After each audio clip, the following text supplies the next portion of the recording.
कायदे अवाम university of engineering science and technology Nawab Shah J energy environment department पारां माहौल खे गदिलाइण खां बचाइण, नवां लाड़ा मुतरफ़ कराइण ऐं माहौलियाती गदिलाइण जा बुनियादी कारण कहिड़ा आहिनि जे मौज़ू ते 5वीं नेशनल कॉन्फ्रेंस यूनिवर्सिटी जे काज़ी अब्दुल कवी सेनेट हॉल में मुनक़द कई वई। कॉन्फ्रेंस में मुख़्तलिफ़ यूनिवर्सिटी जे माहिर माहौलियात प्रोफेसरनि समेत यूनिवर्सिटी जे मुख़्तलिफ़ डिपार्टमेंट जे शागिर्दनि शिरकत कई। उन मौक़े ते यूनिवर्सिटी जे प्रोफेसरनि शागिर्दियाणियुनि तोड़े शागिर्दनि KTN न्यूज़ सां ॻाल्हाईंदे चयो त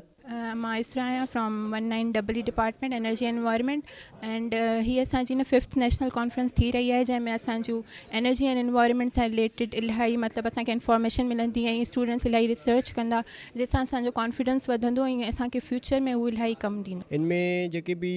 पार्टिसिपेट आहिनि रिसर्च कनि पिया और डिफरेंट इशूज़ वग़ैरह आहिनि पाकिस्तान में इन्वायरमेंट जे हवाले सां, पोइ उहे कहिड़ा इशूज़ आहिनि उन्हनि जे बारे में जेके बि माना रिसर्च वग़ैरह कनि पिया उन्हनि जे बारे में डिस्कस कंदा। जीअं त तव्हांखे ख़बर आहे इन्वायरमेंट जेको आहे न उहो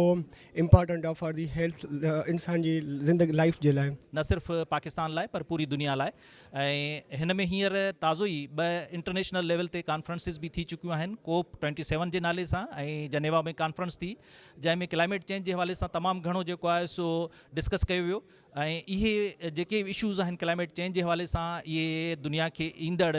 काफ़ी जेको आहे सो मसइला पेश करे सघनि थियूं। असांजी सिंध तबाह थी वियो आहे, असांजो मुल्क सॼो पाकिस्तान तबाह थी वियो आहे, त इन इशूज़ जे बारे में डिस्कस करण जे लाइ असां ही फोरम रखियो आहे कॉन्फ्रेंस, त जीअं माण्हू रिसर्चर अचनि, यूनिवर्सिटी जा जेके प्रोफेसर आहिनि उहे अचनि, जेके इंडस्ट्रियल्स आहिनि उहे अचनि, जेके ॿाहिरें इदारनि जा हेड आहिनि उहे बि अचनि, त ॾिसनि त एनवायरमेंट में तब्दीलियूं छो थियूं अचनि। पाकिस्तान जा माहिर मुख़्तलिफ़ यूनिवर्सिटीज़ मां आया आहिनि, उहे पंहिंजा पेपर हिते प्रेज़ेंट कंदा ऐं हितां जा ॿार बि पंहिंजा जेके रिसर्च कयूं उहे प्रेज़ेंट कंदा ऐं कोशिशि कंदा त के अहिड़ियूं रिकमेंडेशन आख़िर में सेड़े सघजनि जेके गवर्नमेंट खे या पॉलिसी साज़दारनि खे ॾिजनि त उन्हनि ते इम्प्लीमेंट करण सां असां पंहिंजी इन्वायरमेंट खे मोड़ ॾेई सघूं। एनर्जी जो क्राइसिस खे हल करे सघूं था। असांजे बायो फ्यूल बि आहे, उन खां पोइ असांजो जेके आहिनि से जेके थियनि था एग्रीकल्चर वेस्ट आहिनि उनखे यूज़ करे उन मां असीं फ्यूल ठाहे सघूं था। तो अहिड़े क़िस्म में लोकल रिसर्च करे लोकल मटेरियल खे यूज़ करे इंडिजीनियस असां कीअं एनर्जी क्रिएट करे सघूं था,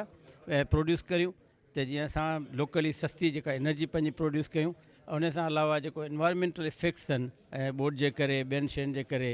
त उहो इन्हनि खे असीं कीअं जेको आहे सो हल करे सघूं। मुल्क जे ॿियनि यूनिवर्सिटियुनि खे बि घुरिजे त अहिड़ियूं कॉन्फ्रेंसूं मुनक़द करायूं वञनि, मुख़्तलिफ़ स्कूलनि में आगाही प्रोग्राम मुनक़द कया वञनि जीअं मुआशरे खे गदिलाइण खां बचाए सघिजे। कैमरामैन शोभान ख़ासकिली सां गॾु अमीर चांडियो, KTN न्यूज़, नवाब शाह।